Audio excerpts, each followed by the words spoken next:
Welcome back everyone. We get to talk about another Nexus device today, and it's actually the predecessor of the Nexus 6P and the Nexus 5X that I've already talked about on this channel. I think I've already talked about every single Nexus device and every single Pixel device, but not this year, so we have to kind of keep it moving forward. Now the Nexus 6 was one of those devices that came out, and it was probably one of the most divisive Nexus devices ever made, and the most polarizing at that. I think it was one of those phones that really people didn't know what to make of it, and without this we would have never gotten the Nexus 6P, which was a good phone at a time that eventually kind of got weird, but then we also would have never gotten the Pixel lineup, which are amazing phones in my opinion. The Pixel 4, Pixel 3 were kind of weird in my opinion, but I have so much love for the Nexus lineup. I owned a Nexus 4 for a very long time, like 2 years, and that's very long for me because I switch phones all the time. I rooted that thing, ROMmed that thing, it was awesome. And the Nexus 6 is one of those phones that could technically last you as long as you'd want it to,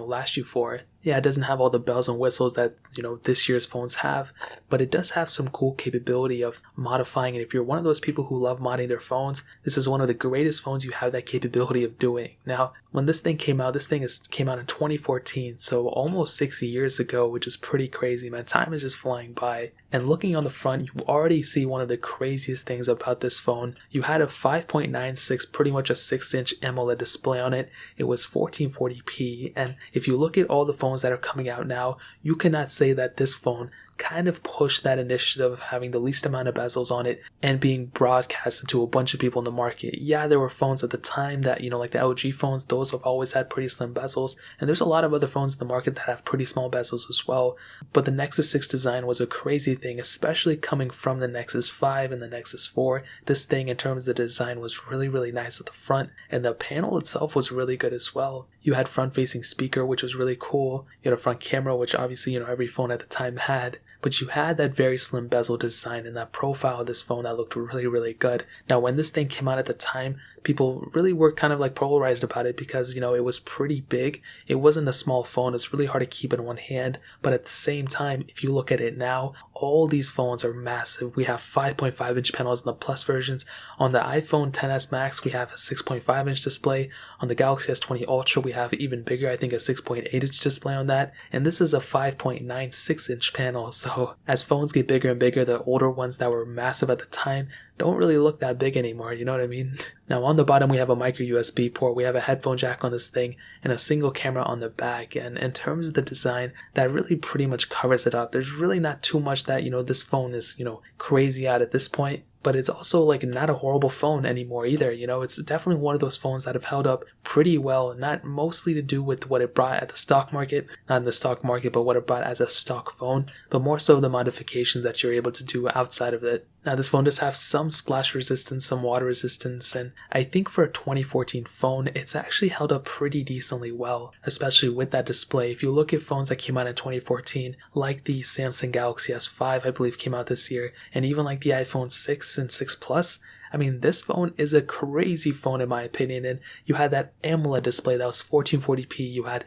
stock software that was very, very nice, you had a front-facing speakers on this thing. Like, there's a lot in this phone to love, and I think for sure at the end of the day, this phone, in terms of the design and the outside, has definitely aged better than what it was, perceived at the time. I think a lot of people didn't like it at the time, especially me. I liked a smaller phone, but looking at it now, I think a ton of people like it more now than they did at that time. Now, moving on to the software, which is the most important thing about this phone and why I even decided to make this video this year. I was kind of in the middle because I made one last year and I made one the year before, so I was like, I gotta do it. But the software is one of those things that has probably aged the best on this phone. Now, if you don't know, recently, if you watched that video I dropped earlier today about the Samsung Galaxy S5, I pretty much, was able to root and custom ROM a lot of my devices recently, and I just had this urge. I just wanted to randomly do it, and for all my phones that I had the capability of custom ROMing, I went and did it. Now, custom ROMing and rooting and all this stuff is such a process. It takes so long, and the easiest part is rooting the device. That's not even that hard. The hardest part is custom ROMing because there's so much trial and error. You have to make backups, then you have to mess up and then restore those backups all the time. It's just mandatory you have to mess up on it. And what I can tell you is that nothing makes me more excited than seeing a phone that is so easily to be rooted and custom ROMmed, because when I see that, I think to myself, oh, that's great. This phone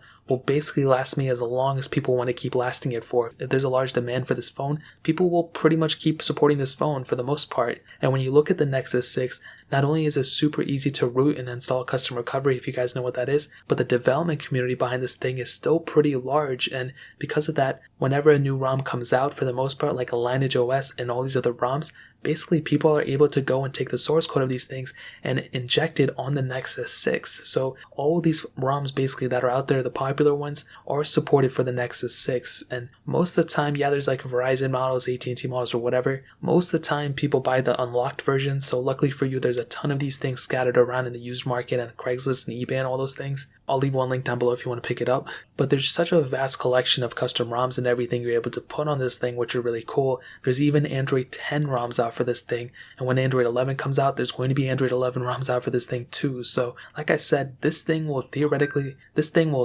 last you for as long as people keep supporting it for. So on stock software, it stopped at Android 7.1.1, which was kind of, it wasn't that bad. It started on Android Lollipop, so it got a couple versions for sure. It outlasted the Galaxy S5 that came out at the same year. But like I said, custom ROMs are available on this thing, which is really, really cool. So for sure, at the end of the day, the Nexus 6 still lives on with software, and I will hopefully get my hands on a Lineage OS ROM here soon, and I'll go ahead and install it if you guys want to see it, if you want to see updated ones, since I'm now kind of doing more custom ROM videos. So that pretty much covers it up in the software. Now hitting on the performance, this phone had the Qualcomm Snapdragon 805 chipset, a quad-core CPU, an Adreno 420 Blazed GPU, and there were two different models, a 32 and 64 gig model, and all those models had 3 gigs of RAM. Now what I can tell you about the performances is that the good thing about this phone is that it did have stock software, so there weren't really a lot of like background process and those things happening, which really helped the fact that this phone really wasn't like a crazy performing phone. And even now in 2020, like it's not a crazy good performing phone if I'm being honest,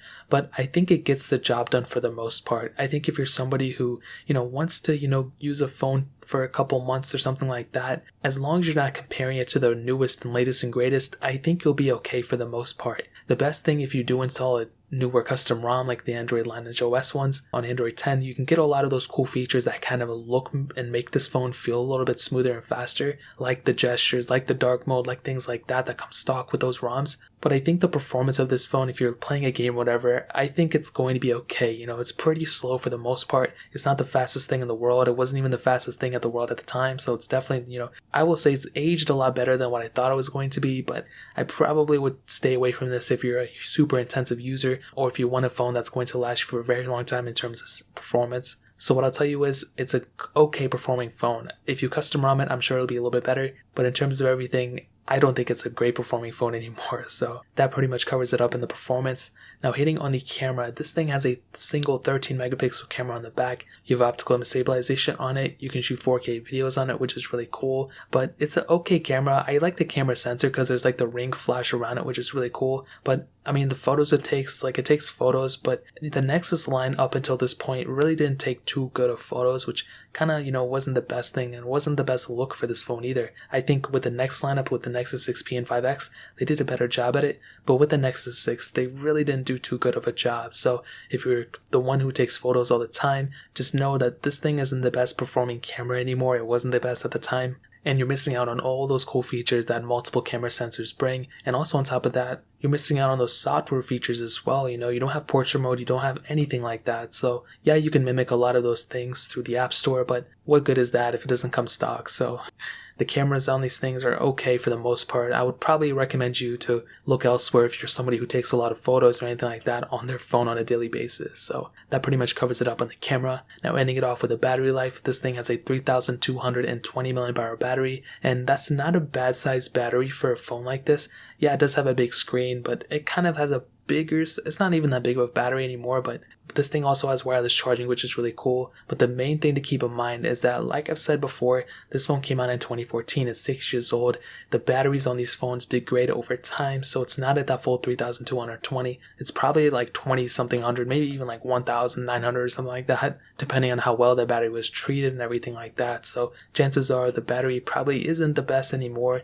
It's okay probably for the most part, but you have to utilize that on a per case basis. Download an App Store app that allows you to see all the battery health and all that stuff. So to answer the question, is the Nexus 6 still worth it in 2020? I will say for a person who's okay with modifying it and rooting it and custom ROMing it, 100%. I think it's a pretty decent phone. I think it's really cool and interesting. The fact that there's still so much support behind this phone, I think it's okay for the most part. It's not going to be the best camera. It's not going to be the best performance. So if you're somebody who utilizes those things all the time, definitely look elsewhere. Look at like a Google Pixel 1 or even a Pixel 2 XL. I'll link that one down below. That's a tremendous phone. But if you're okay with rooting and custom ROMing a phone and you don't mind the slow performance, that's not even that bad, but the bad cameras or even maybe a bad battery, I think this is a pretty decent phone. But now that I say it out loud, you might want to just switch over to a Pixel 2 XL. That'll definitely do you much better. And after it's done getting software support, you can always custom ROM it later. So that's pretty much it. If you guys have any other questions or anything, let me know in the comment section below. Hit the like button, that would mean so much, but definitely hit that subscribe button. Every single subscriber that we get really does count, so it means so much if you guys could hit that. Also check out the other links down in the description as well. My Twitter, my Instagram, my second channel. All those links are linked down below. I'd really appreciate if you guys to check it out. More importantly than everything else, I love every single one of you guys. Hopefully I'll catch you guys in the next video. Peace out till then.